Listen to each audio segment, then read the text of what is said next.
Olha só, pessoal, antes de começar esse vídeo, eu quero convidar vocês. É um convite muito especial, tá? O meu amigo Bento Araújo, pesquisador e tal, são mais de 20 anos pesquisando sobre a música brasileira, a música do nosso país, música muito rica. Acabou de lançar um curso muito legal e eu tenho certeza que você em casa, se você é curioso, se você é amante da música brasileira, pelo menos você tem que conhecer isso aí, tá? É um curso online chamado Lindo Sonho Delirante, uma história alternativa da música brasileira. Então o Bento Araújo formulou um curso, cara, que vai ser nos dias 7, 8, 9 e 10 de novembro de 2022, online, onde você vai adentrar e aprender um pouco mais sobre a nossa música, sobre a música brasileira. Eu tenho certeza que você pelo menos vai querer conferir, e se você quiser conferir, aqui embaixo estou deixando o link para você. Você vai descobrir discos incríveis lançados aí no seu próprio país, cara. Você vai ter acesso a uma história alternativa e inédita da nossa música. Se você quiser expandir os seus horizontes musicais, né? Se você quer saber um pouco mais sobre o que se trata a nossa música, que é muito bonita, cara. E além de você querer sair do óbvio, né? Sair dessa mesmice, então você vai participar desse curso que acontece dos dias 7 ao dia 10 de novembro, das 8 às 10 da noite de forma online. São 4 módulos onde você vai começar a estudar sobre a Jovem Guarda, depois a nova geração, a psicodelia nordestina e a produção independente, cara, você vai ver progressivo, psicodelia, a nossa música é muito boa. Entre nesse link abaixo. Se você quiser, já reserve sua inscrição, são inscrições limitadas, se eu fosse você não perdia. Bom, galera, bom demais, acessa aí. Bom demais. Deixa eu sentar aqui assim. Gilvan, Beatles School. Cara, que honra ter você aqui, meu. Eu, assim, Ah, pra ser bem sincero contigo, assim, eu já tinha visto o Beatles School, alguma coisa, né? Mas aí quando eu vi o Toninho, que estava falando na entrevista ali com Turim. o... Eu falei, cara, que legal. Eu assisti uma parte, não consegui ver toda a entrevista que você fez com o meu amigo Bruno Ascari. O Bruno Ascari pintou por aqui já também, né? Ele é Daí eu falei, ótimo. é demais. Falei, cara, vou aproveitar já que tá nesse processo, então, de divulgação desses dois livros aí, né? Uhum. O seu, que é o Liverpool, a Liverpool A dos Liverpool Beatles. dos Beatles. Isso. Isso. E aí você, nesse tune-in, você foi um revisor gráfico, né? É isso, né? É o revisor técnico, né? Revisor técnico. Eu tive que tomar. Hoje mesmo eu estava tomando algumas decisões ali junto com os editores, né? Porque em relação à foto, né? Porque como ele é um livro que ele termina em dezembro de 62, não pode haver nenhuma foto de janeiro de 63 Não. adiante. E tem também um agravante que as pessoas não sabem em relação, por exemplo, quando você compra os copyrights de um livro, de uma obra, geralmente dentro de biografias, vem aquele álbumzinho lá dentro com as fotografias da pessoa quando era criança e tudo mais. A maioria das fotos dos Beatles hoje em dia elas pertencem à Apple e eles não liberam. Não Quer dizer, liberam. liberam, mas você tem que pagar assim, um absurdo. Né? Então, o que aconteceu? Quando o Mark Lewis escreveu o Tune In, dentro há, se eu não me engano, dois ou três álbuns de fotografias. E a gente sempre achou, a gente sempre brincou que a capa do Tune In em inglês era muito feia. Né? Ela não é chamativa assim, numa loja, assim, a pessoa. Tanto é que quando eu a comprei em 2013, na FENAC, falecida FENAC, eu me lembro que eu passei por ele diversas vezes e não conectei aos Beatles, porque é uma capa branca escrito Tune In em vermelho, meio que em 3D, assim, né? Aquela escrita em 3D, escrito o The Beatles, eu não identifiquei. Não Como o identificou. seu pôster atrás, só pelo D, aí você já sabe que é Beatles, Sim. né, cara? Nesse de álbuns aí, né? Então, a gente tomou a decisão seguinte: vamos mudar a capa? Aí escrevi um e-mail para o Mark Lewison, ele falou: não pode, mas tem que passar pelo crivo dele, né? Então aí a gente começou a descobrir que o lance das fotografias que a gente queria não podia. Não podia. E aí a Apple vetava que você tinha que pedir permissão e outras o Mark Lewis não deixava. Então a gente começou a pegar as fotos que estavam dentro do álbum Legal. para poder criar uma capa e Uma tal. capa Tem gente diferente. já criticando, né? Porque o Tunin, quando ele foi lançado em duas formas. Né? Ele tinha O livro que a gente chamava, que tinha um apelo mais comercial, ele era gigante, mas não era monstruoso, né? E tinha uma versão que é para colecionador, para estudiosos, historiadores e tal, que era uma versão estendida que nem é tão boa assim. Tem muita informação que o bitomaníaco médio vai falar assim, ainda bem que isso não estava no livro, porque eu não quero saber disso. Né? Que é coisa técnica e tal, é documentação, nem é tão, para falar a verdade, nem é tão interessante assim. Então, eles decidiram, quando eles me chamaram para o projeto, a primeira coisa que a gente foi discutir isso, qual versão que a gente vai lançar. E aí eu falei assim, eu acho melhor lançar a versão normal, né? Igual o Senhor dos Anéis, quando tinha a versão de cinema, e tinha a versão depois gigante. Versão estendida. Sim, mas sempre houve essa coisa de, bom, se tiver uma procura futura, metade do caminho está andado, legal. A gente termina e lança, né? Mas aí o que aconteceu? Aí não foi questão minha. A editora decidiu partir o TuneIn em 2 livros, volume 1 e volume 2. Legal. E eu falei, cara, pode ser um pouco confuso, porque o público pode achar que já é, porque o TuneIn, essa obra do Mark Lewisohn vai ser uma trilogia, então as pessoas podem se perder, né? E aí eles, que não sei o que. Eu falei, bom, já que vocês querem o problema de vocês, o copyright de vocês, lançaram em 2. Aí o que eu tô te falando, porque a capa de um é o Paul, a capa do outro é o John. Aí quando você vira, é o George e é o Ringo. Né? Só que mas eu sabia que o bitomaníaco ia chiar, porque eu chiei. Porque na hora que eu vi, eu falei, não gostei. Falei, eu não gostei. Porque a gente vê os Beatles, né, como um quarteto, um grupo. Não é o Elvis, né? Pois é. Então, aí, mas a gente conversou e tal, e foi tão difícil conseguir aquelas fotos da Astrid, né? Ela que cedeu essas fotos para o Mark Lewisohn, e o Mark Lewisohn cedeu para a gente. Cara. E são fotos tão bonitas, né, cara? E aí a gente decidiu... Vamos botar ela de brinde também. Então, a pessoa, se quiser fazer um pôster depois, coloca ela dentro. Então, para você ver como é que é o processo. Então, a escolha de hoje, por exemplo, foi que os editores decidiram colocar uma foto para abrir cada ano, porque vai 57, 58, 59, papapá. Então, os editores colocaram uma mistura. Eu falei, opa, essa foto é de 61, tá abrindo 62. Eles, porra, então ainda bem que o Gilvan tá no projeto, porque eu reconheço as coisas. Eu falei, essa foto aqui, a gente não tinha nenhuma foto de 59. Né? Então, 59 é um ano muito obscuro na história dos Quarrymen.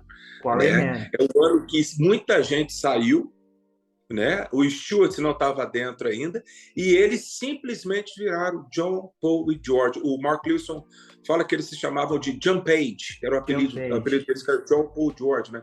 E esse ano eles não fizeram muitas apresentações, salve no Casbah, que era da Mona Best, que é a mãe do Pete. Né? E foi um ano muito estranho, que era um ano que praticamente eles chegaram ao ponto de cogitar acabar, né? Não ter Beatles, né? E tudo acontece mesmo como banda, assim, importante de 1960 para frente, né? Então, mas o ano de 59 ele é tão obscuro que eu acho que o Beatlemaniac vai amar saber o que houve naquele ano, porque é um cacete no capítulo desse tamanho. E as pessoas não têm a menor ideia, por exemplo... Eles tiveram que arrumar emprego, cara. Eles tiveram que se virar. Não dava para viver de guitarra.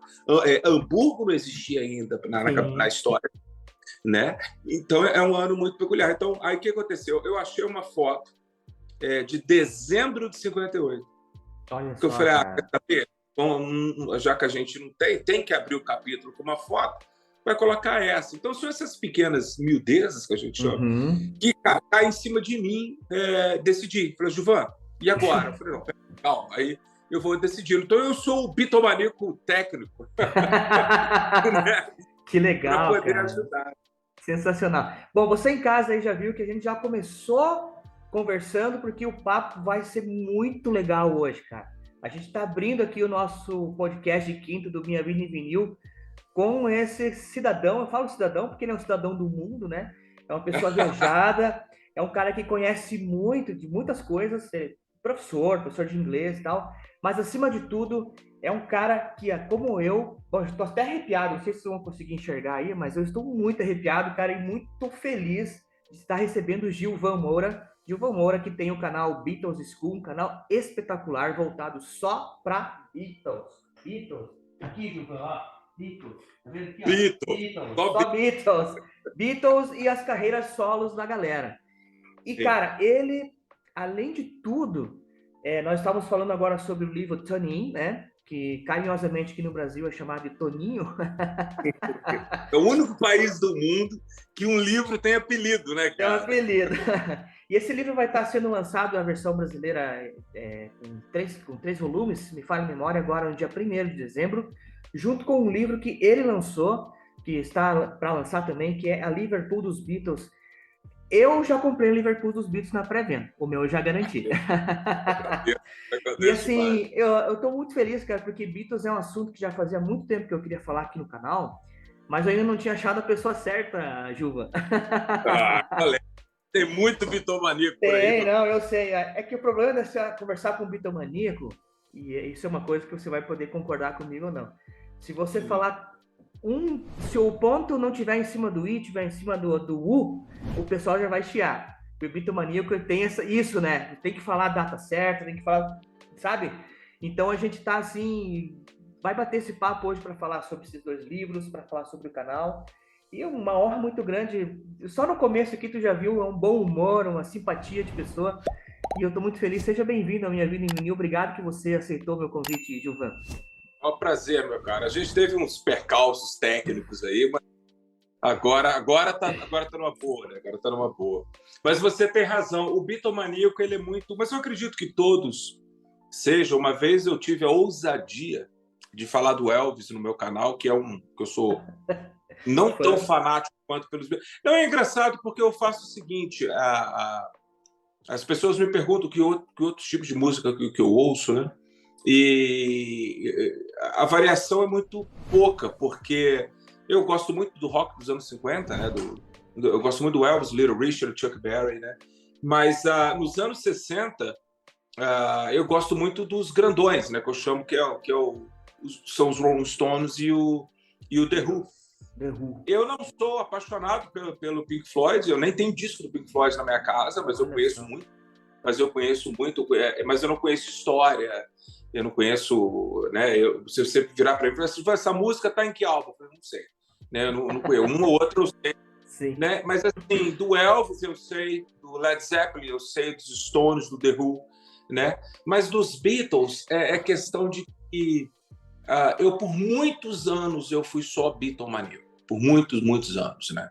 E nesse tempo eu comprava livros, porque livro não é uma coisa extremamente cara, né? Então eu corria muito atrás, porque nos anos 80 não tinha muito, não tinha internet, então você tinha que caçar as coisas em bibliotecas, né? E eu gostava de colecionar aquelas revistas Manchete, que quem cresceu nos anos 70, 80 deve lembrar. Então eu procurava em sebos qualquer revista que falasse sobre os Beatles, né?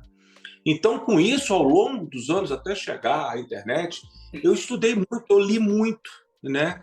Então, eu não tenho o mesmo conhecimento para falar do Elvis, por exemplo, né? Apesar de eu ter tudo do Elvis, todos os discos, livros e tal, mas eu não tenho esse conhecimento clínico, aquela coisa de saber detalhe e tudo mais. Então, quando eu fiz esse vídeo sobre o encontro dos Beatles com Elvis, ali em 65, em Bel Air, eu me lembro que no início do vídeo eu já meti o nome do filme errado que o Elvis estava gravando. Porque era 2 filmes aí, ó, 3. Eu não sei se era Paradise Hawaiian Style. Aí o pessoal falou, não, esse não, era outro, né, e tal. E aí eu falei, desculpa, eu não sou tão... né? Mas o restante do vídeo foi tão bom pro Elvis maníaco que eles falaram assim, não, é isso mesmo que aconteceu, o João tá certo. Porque eles conhecem o dia que o Elvis conheceu os Beatles do mesmo jeito que nós conhecemos o dia que os Beatles conheceram o Elvis. Então, eles sabem detalhes que a gente também sabe. No meu caso, eu sei um pouco mais, porque como eu sou fã dos dois, eu já vi essa história em documentário 1000 vezes, né? De formas diferentes, de bocas diferentes. Por exemplo, o Alf Bicknell, que era o motorista dos Beatles, ele foi, né, cara? Então, você imagina o cara vindo lá da Inglaterra né, que era motorista, de repente você está em Bel Air, lá na casa do Elvis, né? O Mal Evans, que era o road dos Beatles, também foi. O Neil Aspinall também foi. O Brian Epstein. E toda aquela máfia de Memphis também estava ali com suas esposas para ver os Beatles, porque eles eram a grande coisa do momento na casa do Elvis. Então tem várias bocas contando essa história. E o que mais me espanta é que todas essas bocas contam a mesmíssima história. Então é uma coisa que a gente pode acreditar, né? Mas é por isso, logo de cara, eu aprendi a não falar do que eu não domino. Isso. Entendeu? Não falar porque YouTube, qualquer coisa... você bota a sua cara ali. Sim. E eu acho que isso fez com que o bitomaníaco ele olhasse para mim como fosse um farol, ao metido falando, né? Mas não, porque ele tá assim, o Ju vai brincalhão, ele é zoador pra caramba, mas ele conta, né, uma coisa embasada. Hoje mesmo eu estou planejando fazer um vídeo, depois da nosso bate-papo aqui, que é sobre o dia que o John e o George tomaram o LSD no cafezinho. E saber, para isso, olha o que eu tive que buscar. Eu tive que pegar na minha coleção o livro da Patsy, porque a Patsy estava lá, ela tomou também. Junto, claro. Estava lá e tal. Eu tive que pegar o livro do Bob Spitz, que ele conta bem essa história. E, claro, da boca do John e do George sobre a história. Então, a gente não tira as coisas da não é invenção. Claro. Porque quando eu comecei com a Beatles School, eu recebi... Não recebo mais, né? Mas eu recebi muita crítica, porque o primeiro que eu acho que as pessoas... Lógico, elas não sabiam o que eu era. Quem que é esse cara careca falando dos Beatles? Quem que ele pensa que ele é, né? Eu entendo, porque qualquer coisa sobre política, religião, qualquer coisa, de repente você aparece, o público, quem que é esse cara? Né? O que ele sabe? Quem que é ele? Que embasamento que ele tem? E eu lembro dos primeiros comentários, que quando a gente abre um canal, os comentários é tudo, né? São estranhos falando se você é bom ou não. Exatamente. E isso é muito gostoso e às vezes deprimente também.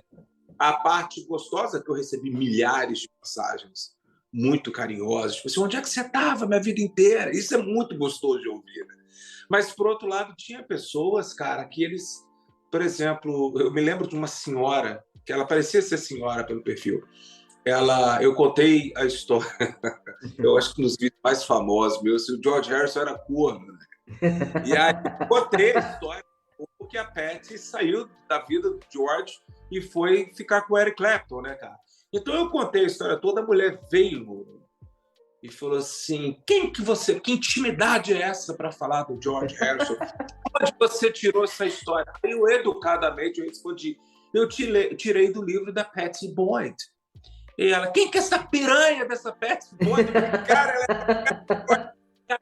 Aí que eu comecei a ver que tinha muito bitomaníaco, infelizmente até mais velho, porque o mais novo você até... O cara não sabe, é garoto, é adolescente, mas o mais velho que acreditava em mitos ou que nunca leu um livro na vida, né, cara? O cara escutava Beatles, que é o direito dele. A pessoa, você não precisa ler música, né? A história da música, nem nada. Mas eram pessoas que, quando você contava a história, elas simplesmente não acreditavam. E aí vinha uma reação violenta. E isso eu não estava esperando.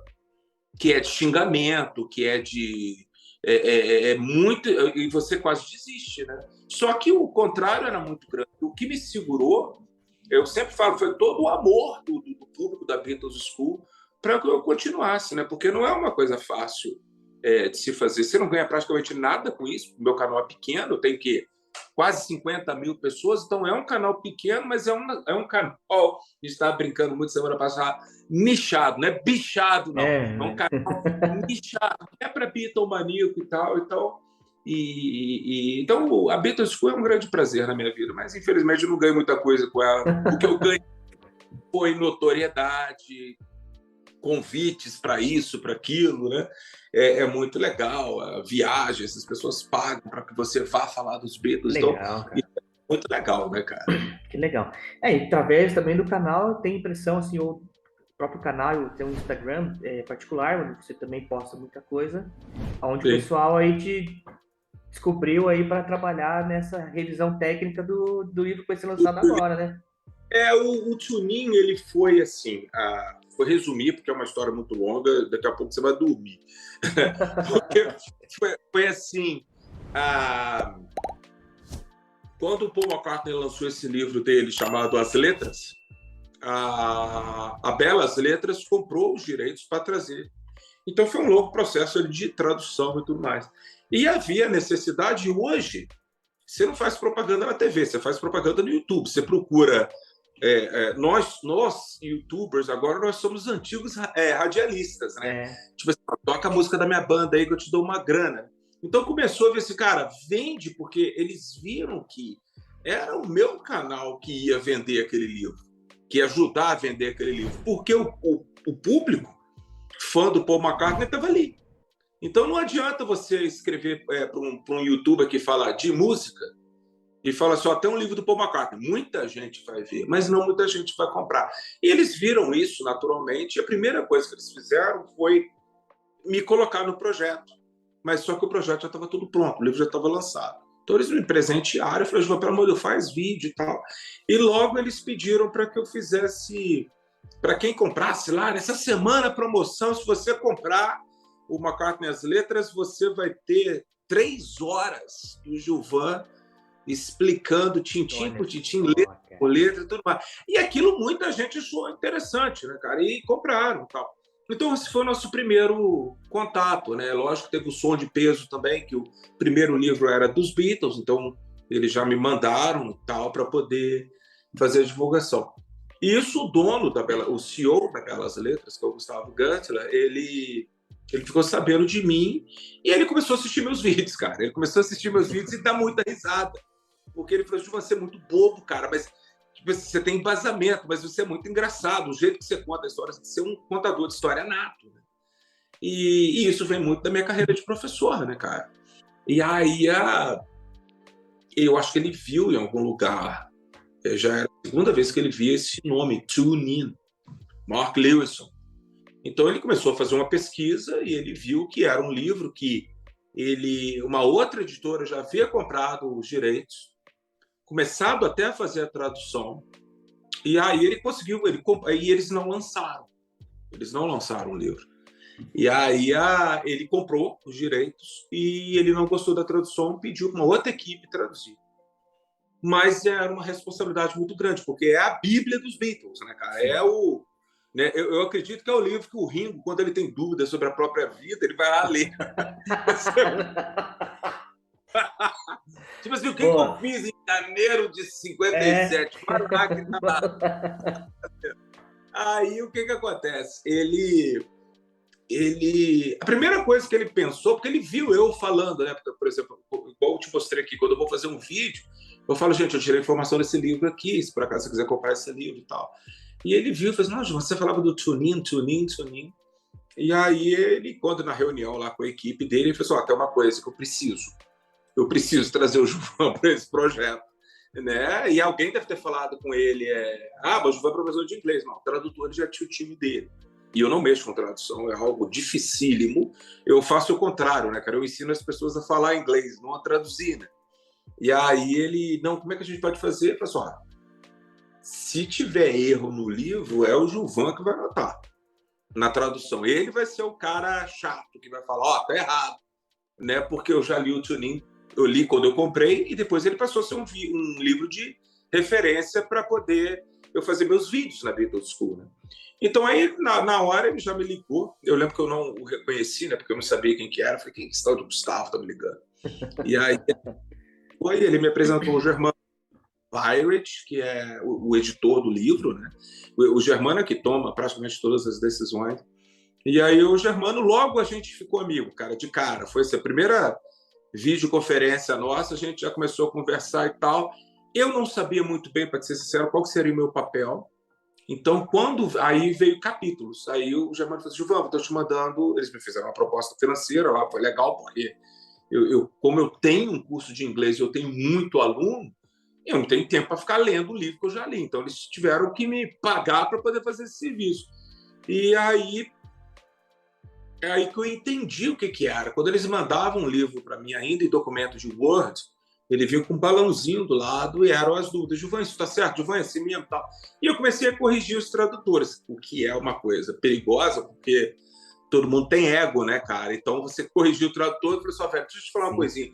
Eu não estou te traduzindo como professor de inglês, eu estou te traduzindo como bitomaníaco e conhecedor da obra. Eu conheço o livro, eu morei na Inglaterra, eu conheço o vocabulário, não é essa frase. Aí tinha que me engolir, né, cara? E acabou que eles meio que falavam assim, pô, o Gilvan custa a falar alguma coisa, mas quando eu falo, pô, eu como professor, eu falei, velho, eu tô certo, eu sei que eu tô certo, não briga comigo, não. Então eu trabalhei, isso aqui é um cacete o livro, né, cara? O livro é muito grande, né? É um monstro, tanto é que eles dividiram ele em dois, né? A divisão dele em dois, até para explicar para o público, porque ele é um livro ruim de carregar, por exemplo. Se for viajar e levar nas suas férias, pô, tu vai querer levar um tijolo dentro da sua mochila. Então você leva um, depois você leva o outro, entendeu? Então tem essa facilidade. Mesmo assim, ficaram dois cacetes, né, cara? Sim. Ficaram dois livros imensos. Mas eu fiquei muito espantado com a qualidade da tradução.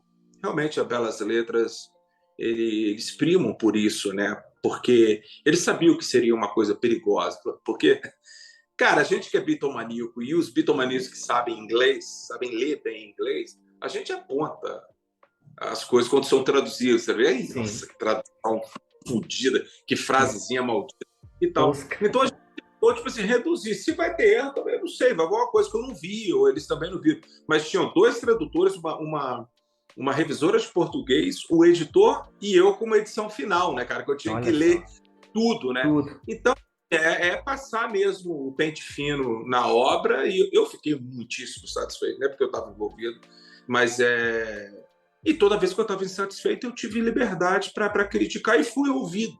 E isso me deu um prazer muito maior, de que eu falei assim, João, a tua opinião manda, né, cara? Então você se apega a duas coisas. Primeiro, o Mark Lewison, ele é um ídolo, né, cara? O cara que escreveu o livro, ele escreveu Recording Sessions, Beatles Chronicle. Porra, é livro que todo bitomaníaco tem que ter, né? E quando ele lançou o Tune In, eu o coloquei num patamar que eu falei assim, ninguém é melhor do que ele, porque o projeto dele, véio, era o seguinte, ele, assim como nós, ele leu diversas biografias ao longo da vida dele. Então, quando foi na década de 80, ele decidiu escrever um livro onde ele catalogava todos os shows dos Beatles.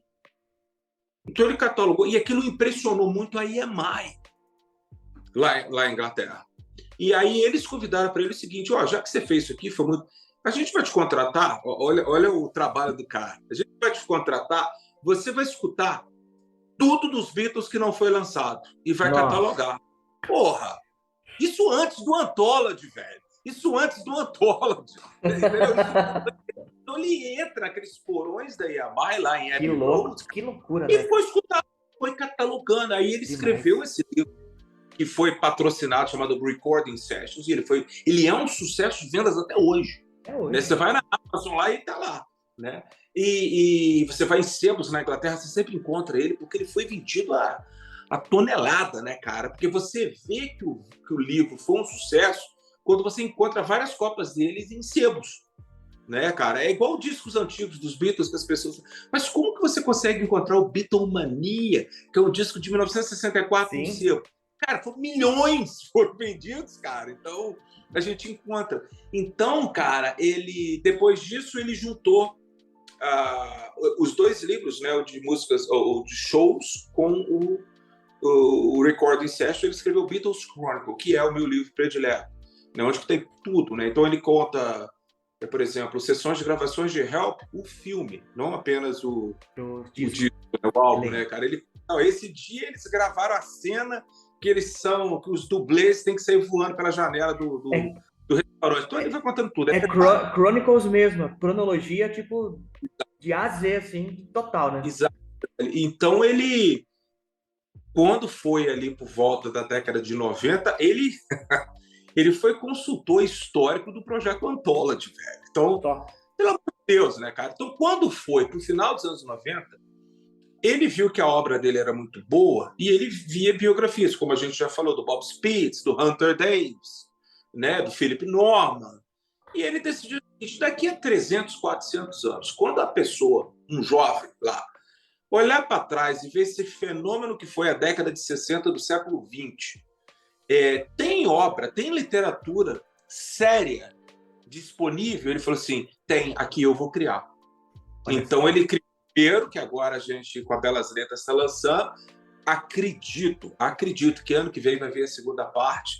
E o bom é que a Bela já conseguiu os direitos já de antecedência e tal. Espero estar envolvido, porque eu vou ler o Tunin parte 2 antes de todo mundo, né, cara? Vai ser Legal, né, assim, cara? terei a vida, né, velho? Terei a vida. Né? E é isso. E aí, quando eu terminei o Tunin, tudo foram longos meses. Prazerosos, eu te falo. Tinha dia que eu estava meio de saco cheio, falei, não quero fazer isso não. Mas aí eu tomava um café, sentava aqui no meu laptop e mergulhava na história, né? Porque você tem que estar com um livro em inglês na mão e em português no laptop e lendo assim, né, cara? Porque Comparando, né? acaba ficando cheio de sacanagem, né? Por exemplo, se uma frase soa esquisita em português, você fala, peraí, não, isso não é assim não. Entendeu? Aí calava o balãozinho, mandava para o editor final. Falou, velho, dá uma olhada nessa frase aqui, vamos discutir com os tradutores. Então acabou sendo uma. Eu, como Beatle maníaco, e eu Privilégio. gosto. É um privilégio, porque eu gosto sempre de lembrar do garoto que eu era quando eu descobri os Beatles nos anos 80. E eu gostaria de voltar, tipo o Marty McFly no DeLorean, virar para ele e falar assim: daqui um tempão você vai ser pago para revisar livros sobre os Beatles. Eu provavelmente ia falar: sai daqui, ô careca. Né? Eu não vou ficar careca. Né? É isso que Demais, o né, próprio cara? Gilvan falaria pro velho Gilvan aqui. Sai daí, cara, tira esse óculos escuro, essa careca. Quem falou que tu sabe de Beatles? Mas eu tive várias noites que eu falava assim, cara, que trabalho legal, que privilégio, cara, que Ah, coisa foda, fora do normal. só posso imaginar, né? Sim, mas aí no finalzinho, eles queriam, lógico, é questão de marketing, né? Eles queriam atrelar meu nome à obra, né? E o Mark Lewison deixou bem claro de início que ele não queria nome de ninguém no livro dele. Então, essa coisa, escreveu o prefácio, papapá, eu falei, galera, não quero, porque muito provavelmente vai tomar um não no meio da sua cara, né? Uhum. E vou respeitar a obra do cara, né? Então, eles são muito famosos por lançar o som na caixa, né? Uhum. Que aqueles livros deles tem do David Bowie, do Black Sabbath, do Led Zeppelin, dos Beatles também. E Queen. sempre Queen, exatamente. Então sempre vem um pôster, né? Tipo uma fanzine, alguma coisa. Vem um pôster e atrás do pôster vinha algumas coisas escritas, né? Então eles pediram para que eu fizesse alguma coisa sobre Liverpool, sobre Tipo um os release, assim, né? pontos mais importantes. A pessoa que leu o Tunin, ela vai querer ir a Liverpool, vai? Eu falei, com certeza. E a Hamburgo também, né? Porque aí eles começaram. O Gustavo Goethe, ele é um gênio, ele é o CEO da Belas Letras. Ele é um cara que ele pensa em tudo ao mesmo tempo. Ele falou assim: bom, como eu tenho que colocar seu nome, porque eu quero que o Beatlemaníaco brasileiro, que é muito seu fã, vá comprar o livro por causa de você, vamos colocar alguma coisa sua no livro. Então ele me pediu para escrever, eu escrevi, aí por fim ele falou assim: não, isso está bom demais, isso aqui não vai um papelzinho que vai junto com o Tsunin, não. Vamos lançar um livro, eu te dou um tempo. Só que eles me deram muito pouco tempo. Então, eu não sei nem se eu tenho vergonha ou orgulho de falar que eu escrevi o livro. O pessoal falou assim, nossa, deve ter ficado uma merda, né, cara? 15 dias. Mas não, o que eu fiz foi o seguinte, muita coisa estava dentro da minha cabeça, né? Muita coisa eu tinha acabado de ler do Tsunin. Né? Aí a minha esposa achou um diário antigo meu das vezes que eu fui a Liverpool, que eu gostava de anotar as minhas percepções sobre as casas, sobre os lugares e tal. E aí eu fui juntando. Era para escrever sobre 10 lugares, eu acabei escrevendo mais de 50. Que legal, cara. E um guia para Beatlemaníaco, né, cara? Para o cara ir em Liverpool, você pode chegar lá, essa aqui é a casa do George. Ah, tá, legal. E daí, né? Não, aí eu conto o que aconteceu naquela casa. O que de relevante aconteceu. Quais os comentários que o George fez ao longo da vida? Ninguém sabe. Isso não está nem no Tsunin. Eu tive que caçar e tal. Só que eu realmente foram 15 dias mesmo. Não foram assim 3 horas por dia, não.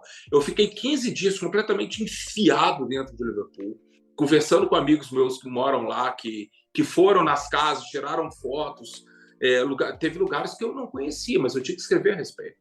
Porque eu acabei descobrindo, toda vez que você vai em Liverpool, qualquer guia ou taxista, ele vai te levar em Forthling Road, na casa do Paul, que hoje é um museu do National Sim. Trust. Mas o Paul morou em 3 casas antes de morar na casa. Eu conto sobre as 3 casas também. Legal. Então eu fui assim, então também foi uma coisa muito prazerosa, mas quando eu entreguei eu não gostei.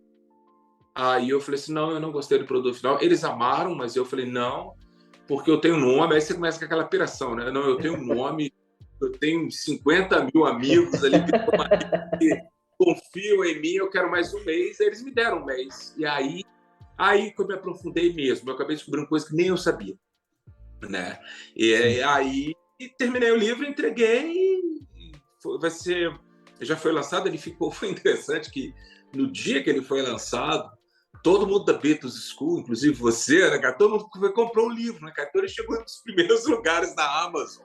Ele ficou em primeiro lugar com livro sobre música, livro sobre rock, livro de referência, e ainda está lá até hoje. Né? Ele cai lá para segundo, terceiro, ele volta para primeiro. Então, isso para mim foi coroar o carinho que o público tem por mim, o respeito, a consideração, porque eu pensei assim, bom, eu tenho 50 mil amigos ali, né? Se 1000 comprar, tá bom, né, velho? Sucesso, né, cara?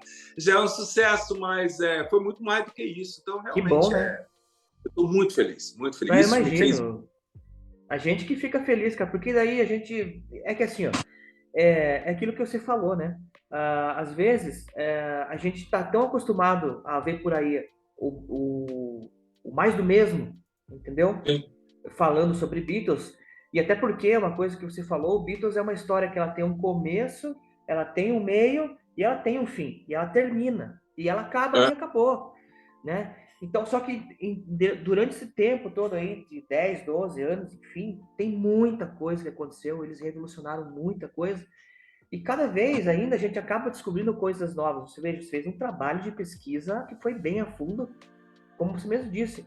Paul McCartney morou em 3 casas diferentes. Então vamos falar das outras 2 casas que ele morou, 3 casas. Porque é o que a gente quer saber. A gente quer saber sempre mais curiosidades e tudo mais. E, cara, é um serviço, assim,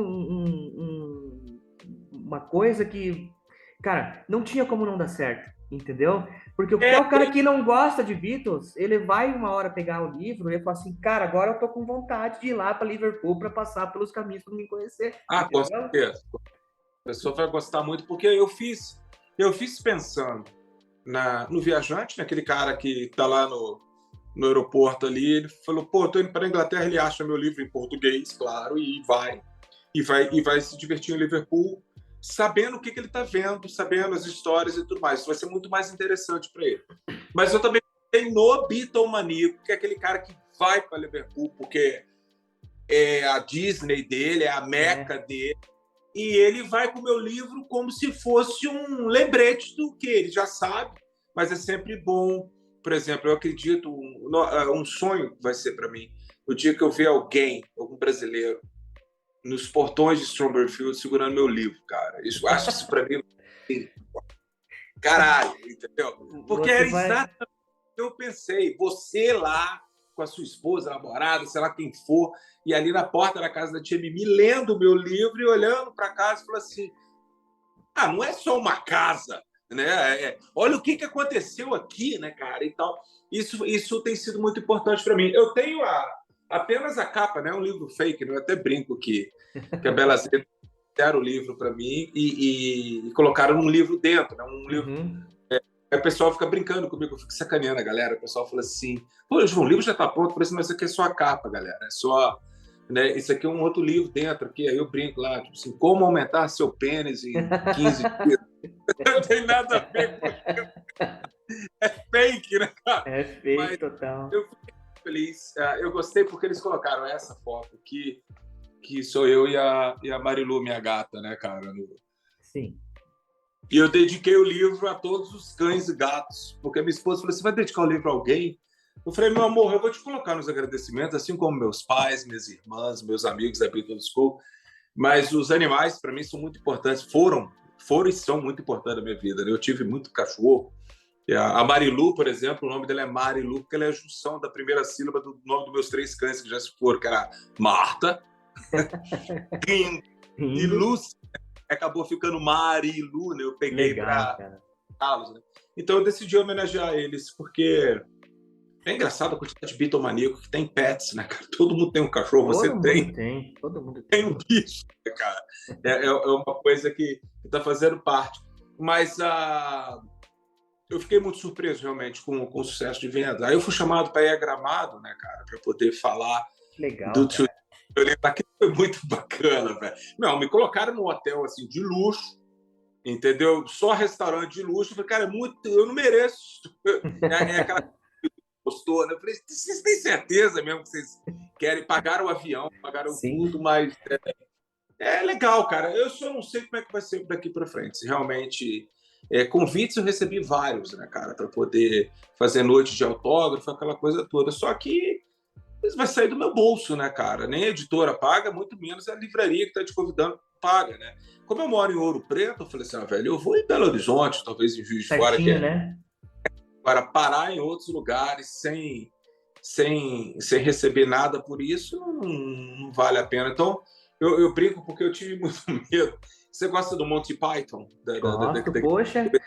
Blind, who's Blind? Estou vendo que você conhece, né? Então, há alguns anos, dois deles estavam dando uma entrevista, e era o John Cleese, que até participa daquele filme Magic Christian, com o Ringo e o Peter Sellers. O John Cleese e o Eric Idle, que era um grande amigo do George Harrison, ele Ruttles, e ele também foi diretor dos vídeos do disco do George, do 33 e o terço, dos 3 videoclipes que o George fez. O Eric Idle foi. Então, ele estava dando uma entrevista, eles já mais velhos, né? E o Michael Pay, que é o meu Python predileto, assim, desde que eu era criança, ele escreveu um livro sobre viagens, né, cara? E aí, cara, o âncora lá do BBC, no meio da entrevista, perguntaram para ele, só que eles são muito zoadores, né, cara? E eles se zoam demais.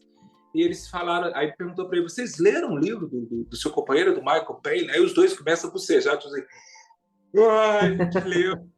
Então, aí acho que foi o Eric Idle falou, eu tenho uma cópia raríssima do livro dele. Aí ele, o que é diferente? Falou assim, ela não está autografada. Você viu? Sacanagem, né, cara? Sacanagem. Todas as cópias estão autografadas, porque ele não vendeu tanto assim, então ele autografou. Então eu tive um medo muito grande disso. Eu sempre brinco com as pessoas, eu disse, meu autógrafo ninguém vai ter. Quem tiver, é muito, né? Quando eu fui a Recife, eu fui convidado a dar uma palestra sobre os Beatles em Recife, na Beatles Lounge, né? E aí quem me levou, né, que é um casal, que é o Alessandro e a Daisy, eles têm um museu dos Beatles em Recife. Então, antes de eu entrar no local onde eu iria dar a palestra, eu vi que tinha uma galera já me esperando, né, cara? Aí eu fiquei nervoso, né? Eu falei, pô, parece primeira vez que eu fui dar uma aula na minha vida de inglês lá atrás. E aí a gente estava andando, assim, vendo lá as guitarras, a coleção do Alessandro. E aí, quando eu saí, assim, eu tava com um cara, que é o Javier, que ele interpreta o John Lennon, né? Ele faz shows como se fosse o John Lennon. Então, quando eu saí, assim, cara, veio um rapaz segurando um Help, segurando um vinil do Help. E aí ele veio, eu pensei que ele queria me dar, né? Eu ia até falar, velho, obrigado, eu devo ter uns 15 vinil do Help aqui, em edições diferentes. Então, ele veio, quando ele colocou assim para mim, ele estava com a máscara, eu também, porque foi logo depois da pandemia, e eu tinha tomado uma vacina só. E eu fiquei muito doente durante a pandemia, né? Então, a Covid me arregaçou com vontade, né? Então, eu estava muito... E aí ele veio com o disco, assim, ele colocou o disco na minha mão e falou assim, me dá seu autógrafo. Aí eu falei assim, não, velho, desculpa, eu não vou botar meu nome na capa do seu disco, pelo amor de Deus. E aí ele virou para mim e falou assim, não, você é o mais perto que eu já cheguei de um dos Beatles. Eu falei, velho, pelo amor de Deus, tá... Aí eu neguei, falei que não, respeitosamente, claro. Falei, não, velho, eu não vou estragar seu disco, bobeira, meu nome. Cara, eu sou só um youtuber, eu só faço vídeo, não é nada de importante. Mas aí o Javier, que esse cara faz o John Lennon, ele falou, pô, velho, assina pro cara aí, né? O cara, ele ficou com aquela... Era um rapaz alto, assim, eu fui... Assinei para ele, assim, entreguei para ele, assim, pô, cara, obrigado, não sei o quê. Legal, aí ele virou para mim, daqui uns anos isso vai valer pra cacete. Eu falei, tomara, né, cara? Aí o Javier, cara, é muito zoador, né, cara? O Javier virou para mim e falou assim, você não tem medo de dar um autógrafo, senão, de repente, o cara vira para mim assim, Mr. Moura, e te mete 5 tiros nas costas. Eu falei, porra, velho, que piada da puta foi essa? Foi o que aconteceu com o John, né, cara? Vai dar um Sim. autógrafo, toma lá. Então, cara, eu tenho me divertido muito com conhecendo Beatle. Eu acho que não tem um lugar que eu não vá onde um Beatle maníaco não me reconheça e é sempre muito carinhoso, as pessoas É bom, têm, cara. Cara, é a gente fica feliz, a gente está muito na expectativa desses livros virem à tona quanto antes. É dezembro que vai ter o lançamento, né? Então lança, né? Mas vai chegar pra galera em isso, dezembro. já tá na Tuninho, pré-venda, né? tuninho no Natal. Tuninho no Natal. Presentaço de Natal. Então, eu vou deixar os links aqui na descrição do vídeo, caso você não tenha. Tem na Amazon, tem em outros lugares, você pode procurar. E, cara, faça um favor a si mesmo. Se você quer conhecer um pouco mais da obra dos Beatles, se você não tem nada, então já comece com tendo tudo. Que o Tunin é a Bíblia, é a Meca dos Beatles, né? Até então, nós estávamos falando dos livros, eu tenho o do Bob Spitz, eu li ele uma vez. Eu achei uma leitura assim, você tem que ter um pouco de paciência, porque é uma leitura meio arrastada, né? Porque é muita informação. Eu acho que o Tonin também, assim, ele tem muita informação, né? Não é tanto um livro de fotos, eu acho, né? É mais um livro de informações, né? Ele tem uma... Legal você falar sobre isso, porque eu vou ser muito sincero. Agora, um bitomaníaco falando para o outro, esquece que eu trabalhei no projeto. Né? Eu vou cometer um suicídio aqui, um suicídio literário. Até porque quando eu comprei o Tionino, em 2013, eu cheguei em casa com aquele tijolo. A minha esposa foi a primeira pessoa a virar para mim e falar assim: outro livro? O que tem nesse livro que você já não saiba, cara? Mas aí eu ignorei e falei assim: é verdade. Você fica com aquela impressão, tipo assim, cara, tô gastando meu dinheiro com a mesma coisa de novo, né? Então, logo quando eu abri, eu vi que o livro ele voltava, assim como uma coisa que eu fiquei muito espantado na década de 90, em 97, talvez, quando eu li o Many Years From Now, que era um livro do Barry Miles. É o que a gente considera a biografia autorizada do Paul, né? Porque o Paul deu ao Barry e o Barry fez o livro. E eu me lembro o Barry contando no início do livro a história de Liverpool, de onde vieram os McCartneys, né, e tal. E eu falei assim, cara, eu não sabia disso, né? Eu sabia que o Paul nasceu no dia, né? Tá lá, dia 18 de junho de 1942 e tal. E aí começa daí. Então, ele estava contando antes. Aí eu fiquei sabendo mais sobre a mãe dele, a Mary, o pai dele, o que eles faziam, como é que eles se encontraram e tal. Eu gostei muito disso. Mas é lógico que você quer saber como é que foi o Ed Sullivan, como é que foi o Jay Stado. Você quer saber disso, eu sei. Então, quando eu comecei a ler o Tsunin, eu logo vi que o livro, eu já sabia, porque eu já tinha lido pela internet, que o livro terminava em 62. Eu falei, cara, será que tem tanta história assim? Será que é tão importante contar detalhe de detalhe até chegar em dezembro de 62? Nem o álbum Please Please Me tinha sido gravado ainda. Então, o que eu fiz? Eu pulei tudo e comecei a ler de 60, porque eu tinha muita curiosidade. Eu falei assim, cara, como tem muita informação, eu acho que as 3 primeiras coisas que eu fui ler foi o seguinte: como que foi em torno da história da morte do Stuart Sutcliffe, que foi o primeiro baixista dos Beatles. Como foi a saída do Pete Best? E como foi a gravação de Love Me Do? Era isso que eu estava procurando, que eu falei, pô, o resto eu sei, pô. Eles eram bambu e tal, tocaram lá naquele puteiro, né? Aí tem a história do Quarryman. Aí o que aconteceu? Para eu saber o que tinha acontecido com o Stuart, eu tive que ler o capítulo. Só que ao eu começar a ler o capítulo, estava tão interessante o jeito que o Mark Lewisohn estava te levando para o Stuart, ele estava fazendo exames, ele estava com uma dor de cabeça, que você falou, não, peraí, eu tenho que ler o capítulo anterior. E aí para poder... Aí, caralho, eu já li aqui 200 páginas. E aquela informação toda na minha cabeça, eu falei, agora eu sei. E aí, sobre o Pete Best, eu já falo para as pessoas o seguinte: o Mark Lewisohn não vai colocar o dedo numa coisa e falar assim, ó, o Pete Best é por causa disso aqui, não. Você vai ter que ler 60, 61 e metade 62 e você realmente vai entender,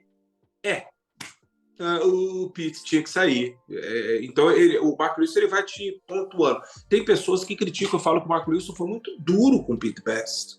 E o Pete Best deu várias entrevistas, mas o Mark Lewisohn não escutou a versão do Pete Best apenas, né? O Mark Lewisohn, ele teve uma pessoa com ele que ninguém teve. E eu vou te falar quem que é. Só que, infelizmente, morreu logo quando ele começou a escrever o livro. Foi o Neil Aspinall. Neil Aspinall.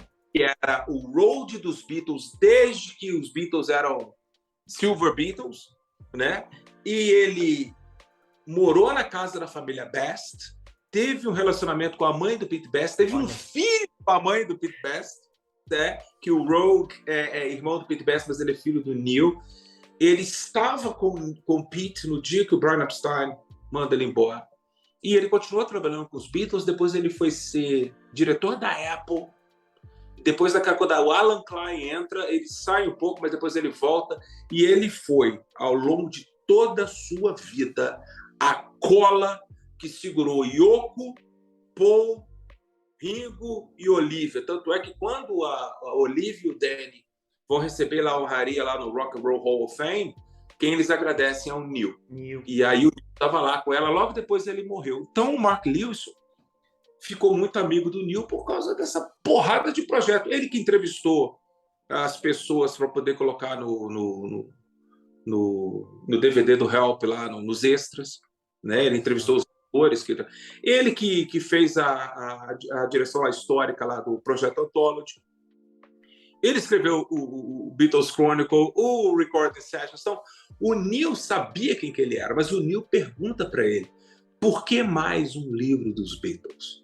E o Mark Lewisohn fala com ele, eu quero escrever o livro definitivo sobre a história dos Beatles. Legal, então, eu falo que você, assim como qualquer pessoa curiosa, você pode ir lá e falar assim, cara, deixa eu saber como é que foi a gravação de Love Me Do. Mas você lê, tá lá, pô. E o livro, ele é por dia. Então você pode, assim, você entra numa página, tá assim, 15 de janeiro de 61 até 18 de fevereiro de 61. Então você sabe onde é que você tá. O tempo todo você sabe onde é que você tá. Não é aquele livro que você tem que ficar indo lá atrás na revista, tá procurando, não. Você sabe onde é que você tá no livro. Você acha a informação muito fácil. Só que o incrível é que, ao você se deparar com a sua curiosidade, você vai ver a necessidade de ler um pouquinho antes. E esse negócio de ler um pouquinho antes, meu querido, quando você vê, você está lendo o livro todo, né? Mas ele é um livro de referência, é um livro que você tem pelo resto da sua vida. Você não precisa engolir ele. Ele vai chegar para você em dezembro, eu vou passar dezembro lendo. Vai nada, meu irmão. Você volta em janeiro, em fevereiro, vai lendo. Aprecia essa coisa, deixa ele na sua mesinha de centro, na cabeceira da sua cama. Quem é bitomaníaco, você vai ir nesse livro e você vai ficar eu prometo isso para vocês. Vocês vão ficar tão satisfeitos que qualquer outro livro se torna obsoleto, salvo livros que falam de coisa específica, como o Beatles Gear, que fala sobre as guitarras, né? Ou outro livro que valha, que seja algo muito específico. Agora, como biografia, só para terminar de falar do Tune-In, eu acho que se você condensasse só as partes do George no livro, e pegasse aquilo tudo e colocasse num arquivo, você teria a maior biografia já escrita sobre o George, ou sobre o Ringo, ou sobre o John, ou o Paul, e vou te falar, sobre o George Martin e sobre o Brian Epstein. E legal, sobre o Pete Best. Entendeu? Então, é tipo assim, é definitivo mesmo. Ninguém, talvez daqui a 100 anos, ninguém na nossa geração vai escrever uma coisa tão séria, sem ele. Tanto é que o George Harrison não gostava dele, do Mark Lewisohn, do autor. O George Harrison não gostava muito dele, porque ele tinha essa coisa de que essa história, ele sabe tudo sobre os Beatles.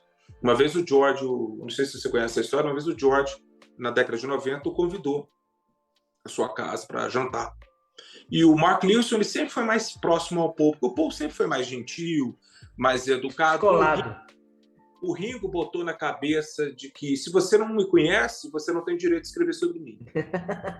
Mas há fatos históricos, então eu posso juntar vários fatos históricos e contar a tua história, meu querido, você querendo ou não. Ué, né? Você pode procurar a minha vida aí e tal, e saber onde que eu trabalhei. O Gilvan trabalhou em tal colégio, na universidade, papai, eu tinha gato. Você junta tudo, você conta a minha vida. Eu vou falar, você não sabe tudo. Não, tudo ninguém sabe. Talvez nem você mesmo saiba tudo, mas enfim. o George o convidou, ele foi a Friar Park para um jantar. E diz ele que o George o evitou a porra do jantar todo. E ele, triste, né? Porque o George é o ídolo dele, né, cara? Do mesmo jeito que o Paul, o John e o Ringo eram. Então o George acabou tomando umas e outras, virou, ô Mark, vem cá. Então quer dizer que você sabe tudo sobre mim? Aí ele falou assim, não é que eu saiba tudo sobre você, né? Eu sei muita coisa, assim, o que está na história, eu pesquisei muita coisa. Aí o George vai, pega um livro, um estante, e fala assim, então essa foto aqui, era um grupo de musicistas indianos ao redor do George. Como é que é o nome desse cara? Aí o Mark Lewisohn sabia o nome do cara, mas deu branco. E aí ele olhou, não consigo lembrar, o George deu o livro na cara dele, disse, você não sabe nada da minha vida. O Mark Lewisohn ficou tão triste, que ele simplesmente foi embora. Ele pegou o táxi, foi embora da casa. Ele falou que nunca mais viu o George na vida dele. Mas ele falou que quando o carro passou pelos portões, foi pegar a rua para ir embora ali de Friar Park, porra do nome do cara veio na cabeça dele. Mas é as coisas da vida, né? Ele jamais deixou esse problema que ele teve com o George afetar. Eu não sinto nada. Teve uma vez, eu até olhei para ver se a tradução estava bem feita, de que a família do George sempre foi muito recusa, porque eles tinham alguns segredos que você vai ler quando você for ler o Tsunin, né? Nada cabeludo, né? Mas alguns segredos que eles não gostavam que os vizinhos soubessem. Então isso criou neles uma coisa de tipo assim, eu não quero que ninguém saiba da minha vida. Só que o George era um Beatle e acabou que ele era o alvo da curiosidade do planeta, né? Sim. E isso afetou muito a família, porque o George tentou, ao longo de sua vida, ter essa coisa de não chega perto, não vai na minha casa, e eu acho que quando o John foi assassinado, aí ficou muito maior, né, ao longo da vida dele. Mas o Mark Lewisohn, ele não tem essa coisinha de pintar o John como santo. Tem hora que eu realmente falei, porra, Mark Lewisohn, fala assim do John Lennon, não. Mas era verdade. Aconteceu isso, né? Então aí você fala assim, né? Eu não sei se eu gostaria de ficar famoso ao ponto de alguém saber tudo meus pais sobre eu, meus gatos, minha esposa. É meio estranho, né? É meio estranho porque você é afetado, isso quer queira ou quer não, como você disse, afeta a tua vida pessoal, né? Imagina você, tipo, a gente tem uma vida mais simples, assim, de viver em casa e tudo mais, numa paz, num sossego, vamos dizer assim, né? Aí daqui a pouco você não consegue ir ao supermercado, você não consegue mais andar na rua e tudo isso, né? Então, eu acredito... E sendo um Beatle, então, eu acho que isso aí é potencializado ao extremo, né? Eu acho que nós tivemos nomes como Sinatra, Elvis, os Beatles e depois o Michael Jackson. As pessoas falam, João, peraí, mas o Queen e o Led Zeppelin... Não, eu estou falando num grau de fama que não necessariamente é relevante o que você faz. Por exemplo, um jogador de futebol como o Pelé foi, o Pelé chegou a um ponto onde que o nome Pelé era mais importante que o jogador. Então ele experimentou essa coisa dele ir numa cidade e parar por causa dele. O Elvis nem tanto, porque como o Elvis, ele tinha aquela paranoia toda que o Coronel Tom Parker colocou em volta dele, o Elvis ele recebia esse amor nos portões de Graceland ou dentro de um estádio, né, cara?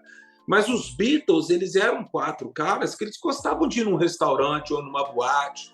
E chegou um ponto que não dava mais. Não valia a pena você passar do portão da sua casa. Isso é assustador. A falecida Lizzy Bravo, né? Eu acho que fez ou vai fazer 1 ano que ela faleceu. Ela cantou com os Beatles em Across the Universe. Ela era uma fã.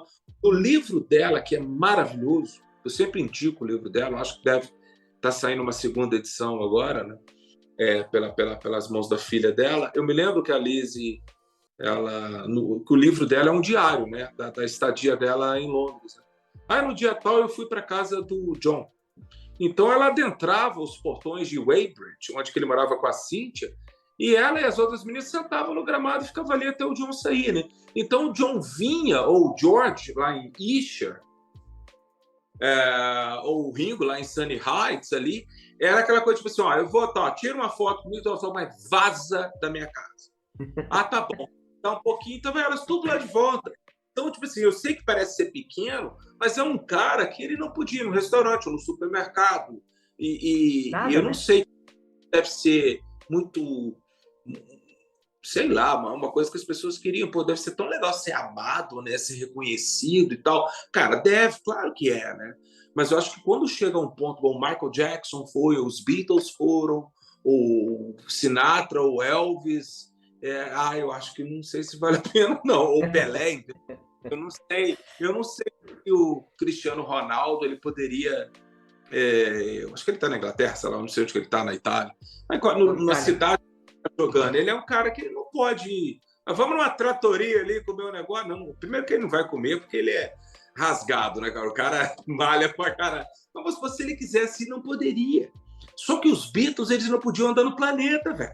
Tem Sim. essa história fantástica que quando eles voltam das Filipinas, que teve aquele horror lá nas Filipinas e tal com eles, né? Eles falam, eles combinam que queriam passar na Índia, porque o George queria comprar uma cítara, né? E aí eles falaram assim, pô, na Índia aqui não vai ter fã, né, cara? Porque é Índia, né? Nem a mesma língua eles falam. Aí o George falou, Sim. cara, quando a gente tá descendo do avião, ninguém sabia que a gente tinha chegado na Índia, o avião chegou à noite, a gente viu aqueles rostinhos na escuridão, Beatles, Beatles, Beatles, falou, caralho, né? A tribo africana, na década de 60, ou aqui no meio da América do Sul, dentro de uma tribo indígena, que talvez não reconheceria, né? Mas eu acho que não tinha uma cidade no mundo que não soubesse quem eles eram. É. E esse como assim, velho, aí eu já não sei se isso vale a pena, não, né, cara? Mas são os Beatles, né? São nossos São os meninos. Beatles, né, cara? Os Beatles é aquela história, né, cara? Eu acho que se não fosse por eles, nós não estaríamos hoje falando de música. Talvez nós estaríamos falando de música, mas não do jeito que nós estaríamos falando. Não sei se deu para mim entender. Claro. Nós não estaríamos falando de marketing, nós não estaríamos falando de moda. Cara, eles foram os responsáveis simplesmente por tudo, tudo. E quando a pessoa que às vezes curte, que a gente tem, eu tenho amigos de outros estilos musicais, por exemplo, heavy metal, metal extremo, que você fala assim, pergunta para mim, qual a melhor baterista do mundo? Eu falo Ringo Starr. Que Ringo Tá Starr? maluco? Tá maluco? Qual a melhor banda do mundo? É Beatles? Que Beatles? Tá maluco, cara? Então, se você ainda tem isso, ainda se torce o nariz para isso, cara, tá aí, ó. Tune In tá chegando no dia. Já tá em pré-venda, mas vai chegar nas casas da galera aí a partir de 1º de dezembro. Vai fazer você ter uma outra visão, com certeza, para você que tem muita gente ainda que torce o nariz, né? Tem gente que torce o nariz. Acho que as pessoas confundem muito ah, a coisa ser importante, mas não é o meu gosto musical. Eu, por exemplo, eu não sou fã do Pink Floyd, mas eu tenho total compreensão da importância e do tamanho do Pink Floyd e toda minha reverência a eles. Então eu acho assim, se você pega um CD do Led Zeppelin para ouvir, você pega lá, sei lá, o Led Zeppelin 4, aí você escuta ele e depois você pega o Please Please Me. Aí o pessoal, tá vendo, Led Zeppelin? Eu falo, peraí, mano, peraí. A gente tá falando de um álbum de 63 e o outro de 71, se eu não estou enganado, não é isso? Led Zeppelin 4 é de 72. 72, tá vendo? 72. 72. Então, o que acontece? A diferença entre 63 e 72 não é a diferença de 2012 para 2022. Era outro planeta. Lá, um ano era uma década. Uma década. Um ano, em meados da década de 70, um ano era uma década. Então, não tem como você comparar. Você talvez queira comparar lá, sei lá, o Their Satanic Magic's Request com o Sgt. Pepper. Tudo bem, mesmo ano, mas são bandas diferentes.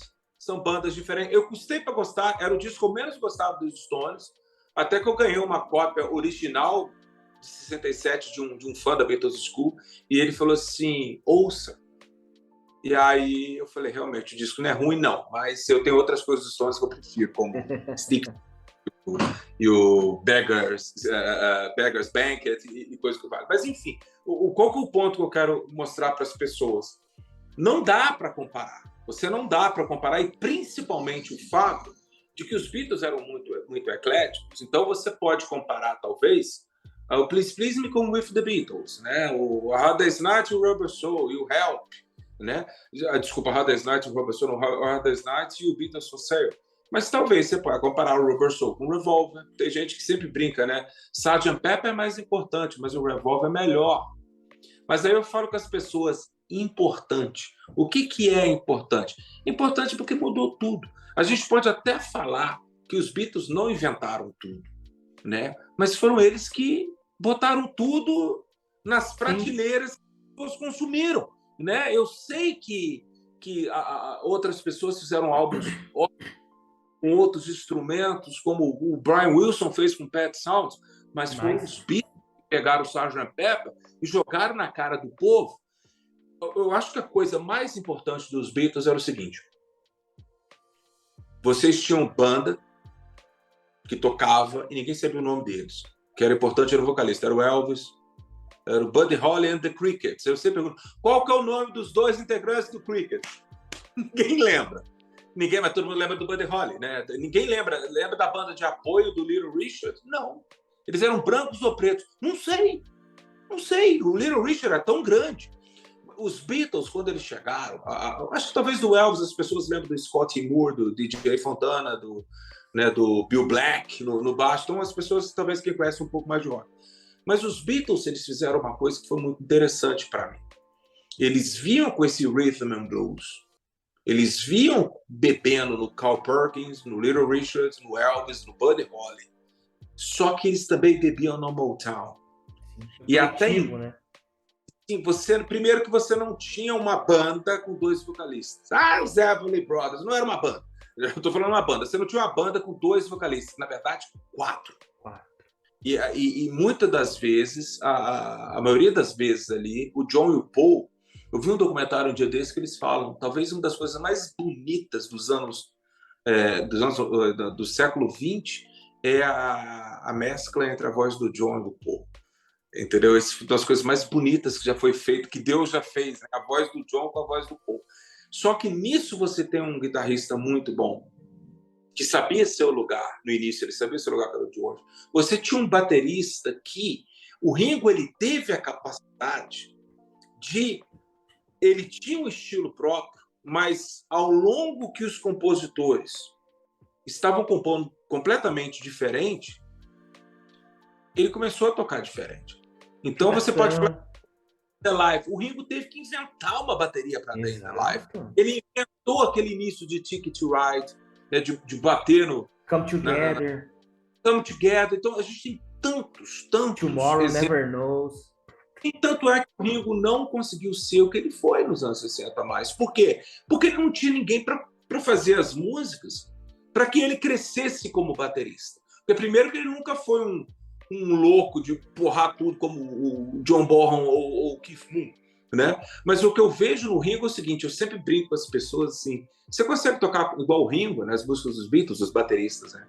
Aí eles falam assim, claro. Aí o cara vai lá e toca o estilo do Ringo. Eu falei, você conseguiria inventar isso? Ele, não. Inventar, não. Viu?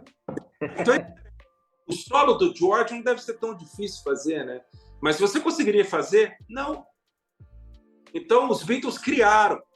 É lógico que, como a década de 60, ao passar para a década de 70, fica parecendo que os Beatles, a música dos Beatles era bobinha. Eu lembro que, quando eu era garoto, tinha um babaca na minha rua que chamava... ele chamava os Beatles, ele apelidou os Beatles uma vez. Eu tinha um amigo que tocava guitarra muito bem. E aí ele estava tocando lá Guns N' Roses, em 89, tocando Guns N' Roses, tocando alguns solos do Led Zeppelin, alguns solos do Queen. E aí um amigo meu falou assim, pô, agora vamos alegrar o João aí. Toca uma música dos Beatles aí. Aí ele falou assim, dos Beatles é tranquilo, é fácil. Ele falou assim. Aí esse babaca que virou falou assim, deve ser igual tocar cirandinha. Aí o cara que era guitarrista falou assim, Então ele começa a tocar, e aí esse cara, para implicar comigo, até um dia que eu arranquei um siso dele pela bunda, como a gente diz, eu perdi a paciência porque ele começou a apelidar os Beatles de Ciranda, né, cara? Ciranda, Cirandinho e tudo mais. É ignorância, provavelmente hoje em dia ele, sem querer dar uma desculpa, mas é aqueles caras que gostam de música sertaneja, que tem o seu valor também, lógico. Tanto é que muita banda sertaneja bebe nos Beatles, eu sei de diversos, de Leandro e Leonardo, Chitãozinho e Chororó, que ficam nas fazendas escutando Beatles, que eles mesmos já falaram, mano, a gente escuta Beatles em casa. Eu falei, olha que legal. É bacana pra caramba e tal. Só que eu penso assim, eu não sou músico, eu toco alguma coisa aqui e tal, de brincadeira, mas não sou músico. Mas eu arrebento todo mundo no Beatles Rock Band, ninguém ganha de mim porque eu sou foda. Mas o que eu falo com as pessoas é o seguinte, cara, eu queria ver você criar. Você que é professor de música, ou toca numa banda cover, ou a banda cover do Iron Maiden, você conseguiria criar o solo que o George fez em Something? Eu estou falando que você tem essa capacidade de criar algo tão belo, ou algo tão louco como I Am The Walrus, ou criar aquele piano simplíssimo de Lucy in the Sky with Diamonds, aquelas notinhas, são só 3. Você conseguiria criar aquilo ali? Provavelmente não. Então eu não discuti, eu parei de discutir se Beatles é bom. Porque não adianta, é perder tempo. Eu discuto com Beatlemaníacos, eu fico na minha bolha e eu estou tão satisfeito. É minha cara, bolha. Sim. Então eu tô... Cara, e se a gente ficar conversando aqui sobre Beatles, eu tenho certeza que a gente ficaria aqui pelo menos mais umas, sei lá, 2, 3 horas. Papo muito, muito bom, cara. Muito legal. Muito... Eu acho que a gente vai ter que marcar uma parte 2. Pra gente continuar. Né? Você também tem um compromisso aí agora, mas a gente já tá aqui, cara, 1h15, quase 1h30 falando, cara. Olha só como passa o tempo. Cara, é que quando a conversa é boa, a gente não vê o tempo passar. Então, se imagina isso num boteco tomando uma cerveja. A gente é muito longe, cara. É por isso que eu não saio de casa eu não aceito convites para jantar. Agora veio um grupo de pessoas de Belo Horizonte, né, cara? Empresários de todos os Beatlemaníacos. E eles queriam me levar para jantar, né, cara? Então eu aceitei. Tá? Eles me levaram a um restaurante chique aqui em Ouro Preto, né? Porque eu moro em Ouro Preto, né? Caso alguém não saiba aí que está assistindo. E aí, cara, eu fui para lá e 7 horas da noite, a gente voltou, já era 1h da manhã. E a minha esposa falou assim, caramba, você comeu alguma coisa? Eu falei, não, eu esqueci, eu fiquei falando. Frita um ovo para mim aí. Sério, eu acabei esquecendo, porque a gente começou de papo e tomando cerveja, eu não comi, cara. Eu não comi. Aí quando a gente foi pedir o prato, o cara, a cozinha já fechou, desculpa. Eu falei, caralho, cara, isso que dá. Então não me pergunta muita coisa, não, porque eu falo que não me... Mas é um falar gostoso, cara. Um falar com propriedade, um falar que enche os nossos olhos. E a gente, cara, é difícil, diferente de falar, por exemplo, com uma pessoa que não tem conteúdo, que não tenha notoriedade para falar, né? E eu só tenho que agradecer mesmo esse seu aceite para entrar aqui no Minha Vida em Vinil. A ideia do programa da quinta-feira é essa mesmo, trazer gente para a gente conversar sobre vários assuntos. É uma meta minha de vida que eu tenho para levar esse conteúdo adiante, né? Fomentar a cultura, fomentar o bom papo, que eu acho que a gente está precisando disso. Nós vivemos tempos tão sombrios, a gente está precisando de levar alegria para as pessoas. E se for de Beatles, então, meu amigo, melhor ainda. Gilvan, muito de gatos, eu sempre falo, isso é a melhor combinação. Sim, cara. Ó, eu quero agradecer de coração mesmo o aceite que você veio aqui. Convidar o pessoal de casa, ali nos links aqui embaixo tem o link do Beatles School para você seguir o... Opa! Você seguiu o canalzinho dele, foi o gasto, eu tô ligado. Você seguiu o canal dele, cara, vou deixar os links para pré-venda dos livros aí do Liverpool, da Liverpool e também do TuneIn, tá? Você não vai se arrepender desse presente para você, que é muito legal. E eu tenho certeza que dentro em breve, assim, a gente vai estar conversando de novo, mais um papo sobre Beatles, aí aprofundando, talvez depois da leitura já, a gente vai ter mais coisas para conversar, certeza. Vai ter muito bate-papo depois que todo mundo que tem um canal de música e começar a ler o TuneIn, daí eu tô até vendo, vai ser uma live todo dia comigo. É, né? Todo dia alguém vai me falar, discutir o capítulo 4. Falei, vamos discutir. Bora. Vai ser legal, vai ser legal. Então é isso, cara. Quero agradecer também você que curte o Minha Vida em Vinil, convidar você para se inscrever no canal aqui, tem um linkzinho abaixo aí, deixa o seu like, faça sua inscrição e acompanhe também que tem muita novidade vindo por aí. Gilvan, um beijo, querido. Prazer imenso em conhecê-lo. Dá uma fofada na Marilu aí, nos outros também, e a gente vai se encontrar num próximo vídeo, tá bom? Muito obrigado de coração. De nada, meu querido. Um abraço.